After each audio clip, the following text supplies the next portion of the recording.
கனடாவின் மொன்ட்ரியல் நகரம் வீடுகள் தொடர்பான பிரச்சினையொன்றை எதிர்கொண்டு வருகிறது. அங்கு வீடுகளுக்கு பற்றாக்குறை இருந்தாலும் சுமார் 25,000 குடியிருப்புகள் வெற்றிடமாக இருப்பதாக ஒரு ஆய்வு காட்டுகிறது. அதிக வாடகையே இந்த பிரச்சினைக்கான முக்கிய காரணம் என நிபுணர்கள் கூறுகின்றனர். பலரால் பெரிய தொகைகளை வாடகையாக செலுத்த முடியாததால் குடியிருப்புகள் வெற்றிடமாக இருப்பதாக அவர்கள் தெரிவிக்கின்றனர்.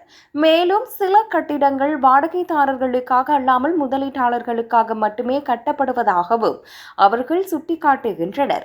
எனினும் இதனை மறுத்துள்ள வீட்டு உரிமையாளர்கள் வாடகை உயர்வு குறித்த விதிகள் விலைகளை குறைப்பதற்கு தடையாக இருப்பதாக தெரிவிக்கின்றனர். வாடகையை மிகவும் குறைவாக நிர்ணயித்தால் பின்னர் அதை உயர்த்த முடியாமல் போகலாம். இது தங்களின் வருமானம் மற்றும் கட்டுமான செலவுகள் ஆகியவற்றை பாதிக்கும் என வீட்டு உரிமையாளர்கள் கூறுகின்றனர். இவ்வாறு இருக்க மொன்ட்ரியலுக்கு வரும் குடியேறிகள் மற்றும் வெளிநாட்டு மாணவர்கள் ஆகியோரின் எண்ணிக்கை குறைந்து வருவதாகவும் சில நிபுணர்கள் தெரிவிக்கின்றனர். இவ்வாறு இருக்க மொன்ட்ரியலுக்கு வரும் குடியேறிகள் மற்றும் வெளிநாட்டு மாணவர்களின் எண்ணிக்கை குறைந்து வருவதாகவும் சில நிபுணர்கள் தெரிவிக்கின்றனர். இந்த நிலையில் வெற்றிடமாக உள்ள வீடுகளுக்கு வரி விதிப்பது போன்ற தீர்வுகள் குறித்து நகராட்சி தற்போது ஆய்வு செய்து வருகிறது. பயன்படுத்தப்படாத குடியிருப்புகளை வாடகைக்கு விட வீட்டு உரிமையாளர்களை ஊக்குவிப்பது இதன் நோக்கமாகும்.